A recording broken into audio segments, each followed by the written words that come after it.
Welcome to the Instructional Technology Support Hyperdocs virtual training. Today we're going to be talking about a few things, and we are going to be talking about explaining what a hyperdoc is. We're going to give some examples on what platforms you can create these with. We're going to give examples of a few different types. We'll talk about how they can be used in synchronous and asynchronous classrooms. And we're really going to be talking about getting you from shifting your teaching from Sage on the stage to Guide on the side.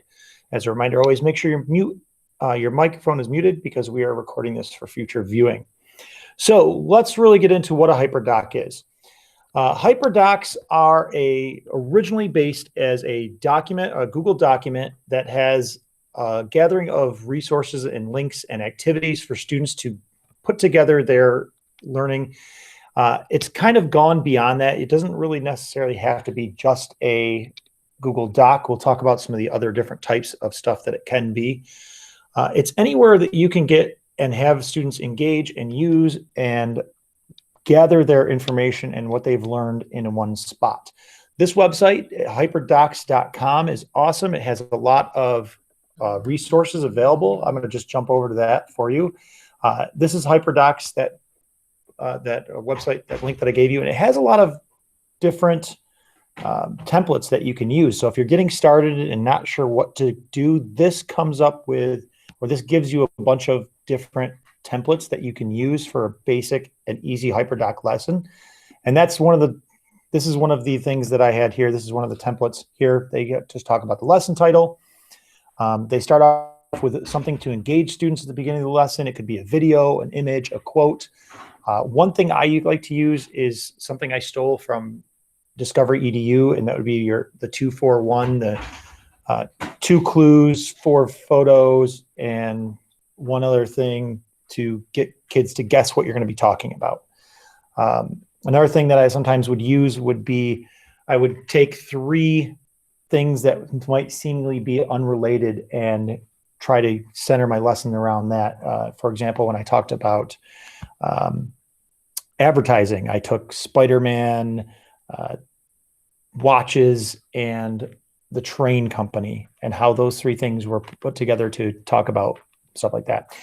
Then next is explore, create a collection of resources, articles, videos, infographics, whatnot, to explore a topic, have them explain, apply their knowledge, share their knowledge, and whatnot. And so the hyperdoc is really designed to have a guided lesson all in one area. So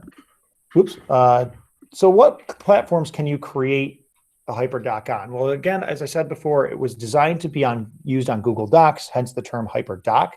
But I've seen examples on Google Slides, the Smart Learning Suite you can create hyperdocs with. In fact, you can take a Google slideshow and insert into the Smart Learning Suite. Any of you that use a smartboard have access to that, and insert games and whatnot from your Google Slides as well. Discover EDU has their studio. This is why you should always proofread before you start things. They have their Discovery EDU Studio, which basically is a way for you to create another platform that creates a hyperdoc. So here's that basic hyperdoc lesson plan that we took, kind of outlines what for students to do. You don't always have to be the person giving the student the information. You can just guide them where they can find their information.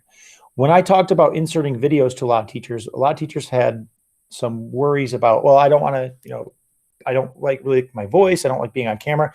You don't have to be the video. You don't always have to be the curator of knowledge. The idea is that a hyperdoc is a student learning activity that they're going out and finding the inquiry on. You're guiding them on how to find information on a topic. For example, we're adults, and when we need to learn something, we don't go to one person and have them teach it to us. We go out and we find our information. We find our answers, and that's kind of the idea behind a hyperdoc. Another example I have for you, which is a little more in depth, is this is a hyperdoc that is done in Google Slides, and this is called The Wild Robot. It is a book that is a read-along book for the student. They have inserted their standards, not always necessary, and and their hook here is that the universal theme is change. Change generates additional change, so on and so forth. And then as you go through the activity, they give you some ideas of what things for you to do. So here's a before you begin. I used to think, but now I think. So this is an activity for the student to start to engage. It's their hook. And they would fill this out. You would have a copy for each student, and they would be filling this in as they went along. Then you would have them, here that has them go off and explore. It's a video that Wonderopolis. So it has them respond to that prompt on Wonderopolis, and so on and so forth. So here's a very in-depth Hyperdoc. Now this is designed to go many weeks, so it's something that the students continually go back to. Another example of a Google Slides Hyperdoc that was created by a student is, here's a student creating a thing on student loans, and they use their Bitmojis, and each link here is clickable to an action or something that the student wants you to learn about student loans. Probably one of my suggestions would be for this is have some verbal prompts. In other words, click on the money bag to learn about something. Click on this to learn about something. And then perhaps down here in the other slides, I might include a way for them to reflect or show their knowledge and basically build out that Hyperdoc and build out the information that they're learning. If we go back to how they can be used for synchronous and asynchronous learnings. So this is something that you can put up on your Google Classroom and have students go ahead and follow along with you as you prompt them to hit each slide. Okay, let's watch this video. Okay, now let's do this activity. Or if you are in something like Smart Learning Suite, you actually can play that, and you as the teacher would advance each slide and have them work along. An asynchronous way to be doing this would be, I think, what this robot one would have done. On week 1, you will be doing chapters 1 through 15 and following along with all these different prompts. As you can see, they give the person some choice boards choose an option for Padlet or Flipgrid. They have some words over here. You can differentiate the learning by putting different slides in for different kids if you need to. But they would go ahead and be working along as you went. You can also do that in the Smart Learning Suite. Is you can set an activity to be student-paced, so they go along at their own pace. What the strength behind this is that if you have videos or you have some audio recordings, students can always go back and re-listen to the audio if they missed a prompt, or rewatch a video if they're not quite getting a concept. And that cuts out you being in front, and when one student gets behind, having to stop the momentum of the other students. Hyperdocs are designed that students work at their own pace, and students work with whatever their knowledge base is beforehand, and you get an idea of what that knowledge base is with a pre-prompt activity. And that's what makes this powerful, is because they're synchronous, whether you're guiding them from slide to slide, or asynchronous, they're doing it at their own pace. You kind of cut out the fact that you have to be in front, always guiding their study. You want to move yourself to the side where you're kind of keeping them on pace. Rather than giving them the information, you're helping them find the information, and your role really gets pushed to a role of, hey, here's how you can find this information, or you should be getting along. Hey, I can see you're 2 slides behind. Maybe you want to catch up. There are a lot of different resources out there for Hyperdocs for you to find and what you might be able to use.